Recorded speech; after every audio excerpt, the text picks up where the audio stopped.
ये प्रश्न जो रीट में आए हैं वो क्वेश्चन लेकर आया हूँ मैं। जो आज तक रीट में आ गए ना वो ज़्यादातर 2022 के क्वेश्चन है। शुरुआत करें मुगल शासक जहांगीर की माता किस राजवंश से संबंधित थी? राजपूत राजवंश से। तो ये कछवा वंश की थी। मुगल माता जहांगीर की माता कछवा वंश से थी। मुगल प्रांतों में एक प्रशासनिक प्रमंडल कौन था? Option D Pargana. अकबर की सुलेख की पसंदीदा शैली कौन सी है? तो नस्तलिक अकबर की सुलेख की पसंदीदा शैली है। और अगला क्वेश्चन है पोलज, प्रति, चाचर व बंजर भूमि किस पर मतलब इन भूमियों का उल्लेख किस काल से संबंधित है? तो मुगल काल से। एक चीज़ बताता चलता हूँ आपको, जो पोलज भूमि है ये हमेशा के लिए खेती होती थी इस पर, और बंजर भूमि पर साथियों कभी खेती नहीं की जाती थी। और प्रति भूमि को 1 साल खेती करके और उसको 1 साल खाली छोड़ दिया जाता था, और चाचर पर 1 साल खेती करने के बाद 2 साल खाली छोड़ते थे। ख्वाजा मोइनुद्दीन चिश्ती की दरगाह पर आने वाला पहला सुल्तान कौन था? तो मोहम्मद बिन तुगलक। Option C. जो ख्वाजा मोइनुद्दीन चिश्ती की दरगाह है उस पर आने वाला पहला सुल्तान मोहम्मद बिन तुगलक, और इल्तुतमिश ने इस दरगाह का निर्माण करवाया था। मुगल काल में खुदकाश्त व पाईकाश्त क्या है?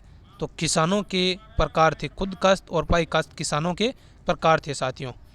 अगला क्वेश्चन है अपना, मुगल काल में मंजिल आबदी व सिपह आबदी व मुल्क आबदी का संबंध है? पुस्तकों के भाग है मंजिल आबदी, सिपह आबदी और मुल्क आबदी। सल्तनत कालीन प्रसिद्ध लेखक अमीर खुसरो किसके शिष्य थे? तो हजरत निजामुद्दीन औलिया के अमीर खुसरो शिष्य थे साथियों। अगला क्वेश्चन, दिरहम है चांदी का सिक्का और तांबे का सिक्का, दोनों ही दिरहम आते हैं, चांदी और तांबे का सिक्का।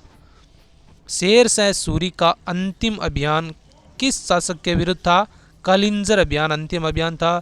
मुगल कालीन कला के बारे में कौन सा कथन असत्य है? तो बीजापुर ये असत्य साथियों, बाकी सभी सत्य हैं, ताकि वो सत्य भी आपको सॉरी ऑप्शन बी होगा इसमें, ऑप्शन बी गलत है। बीजापुर में इब्राहिम रोज है। अकबर का मकबरा सिकंदरा में है, बिल्कुल ये तो सही है साथियों। शाहजहां ने दिल्ली में तख्त ताऊ का निर्माण करवाया, बिल्कुल दिल्ली में तख्त ताऊ का निर्माण शाहजहां ने करवाया था। और मयूर सिंहासन का निर्माण भी शाहजहां ने करवाया था। शेख सलीम चिश्ती का मकबरा फतेहपुर सिकरी में है। नूहे सिपहर के रचनाकार अमीर खुसरो है।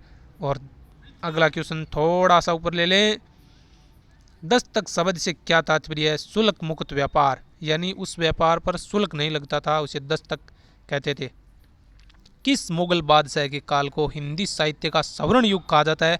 अकबर के काल को। आईन अकबरी में अबुल फजल ने मनसबादारों की कितनी श्रेणियों का उल्लेख किया? 66 प्रकार के मनसबादारों की श्रेणियों का उल्लेख आईन अकबरी में अबुल फजल ने किया। और अगला क्वेश्चन, मध्य काल में विदेशी शब्द किन के लिए प्रयुक्त होता था? विदेशी, गांव में आने वाला कोई भी व्यक्ति जो अनजान हो उसको विदेशी कहते थे। अगला क्वेश्चन, प्रत्यक्ष कार्यवाही दिवस हेतु कौन सा दिन निर्धारित किया गया? 16 अगस्त 1946। ये देखो साथियों 2022 के रीट के आए हुए क्वेश्चन है। यह एक फल एक दिन हमारे ही मुंह में आकर गिरेगा। 1851 में गवर्नर जनरल लॉर्ड डलहौजी ने यह कथन किस रियासत के बारे में कहे? अवध के लिए यह कथन कहा गया था। अगला क्वेश्चन, गुलामगिरी पुस्तक की रचना किसने की थी? ऑप्शन सी ज्योतिबा फुले ने। द रिलीफ ऑफ लखनऊ नामक चित्र 1857 के विषय में किसने बनाया था?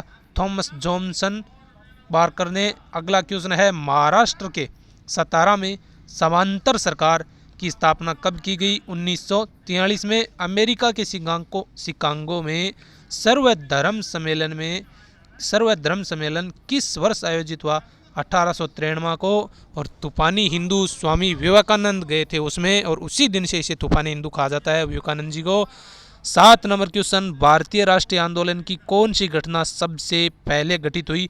तो जलियांवाला बाग हत्याकांड सबसे पहले हुआ था। इनमें से चौरी चौरा घटना ये साथियों देख ही रहे हो आप, फरवरी 1922 को हुई थी। और 9 नंबर क्वेश्चन, यह किसने कहा था कि धर्म मनुष्य के भीतर निहित देवत्व का विकास है? धर्म न तो पुस्तकों में है न धार्मिक सिद्धांतों में। स्वामी विवेकानंद तूफानी हिंदू है, उन्होंने ये बात कही थी। अगला क्वेश्चन है हमारा साथियों 2018 की रीट का है, साथ में इसमें 22 के भी मिलेंगे। लंदन में वीर विनायक दामोदर दास सावरकर के लिए आगे अध्ययन हेतु छात्रवृत्ति की व्यवस्था किसने की? श्यामजी कृष्ण वर्मा ने की थी। पुस्तक आनंद मठ में वंदे मातरम किसने लिखा? तो बंकिम चंद्र चटर्जी। अगला क्वेश्चन है, रविंद्रनाथ टैगोर के किस उपन्यास का प्रमुख पात्र निखिल है, जो देशभक्ति से बढ़कर मानवता में विश्वास रखता है? घर बाइरे। कौन सा उपन्यास? घर बाइरे। किसका है? रविंद्रनाथ टैगोर का। हिंदुस्तान गदर पार्टी की स्थापना कब हुई थी? 1913 में। और महात्मा गांधी ने अपनी आत्मकथा किस भाषा में लिखी? गुजराती भाषा में लिखी थी महात्मा गांधी जी ने अपनी आत्मकथा। हिंदुस्तान गदर पार्टी 1913 में स्थापित होती है। अगला क्वेश्चन साथियों 15 नंबर है, ब्रिटिश संसद के किस वर्ष कानून पास कर ईस्ट इंडिया कंपनी के सारे अधिकार छीन लिए? 1858 में। और आज की क्लास का लास्ट क्वेश्चन, भारतीय राष्ट्रीय कांग्रेस की स्थापना कहाँ की गई? ऑप्शन ए मुंबई में। साथियों ये क्वेश्चन 100% आपको आगे भी एग्जामों में रिपीट हुए मिलेंगे साथियों। अब इजाज़त चाहता है आपका साथी।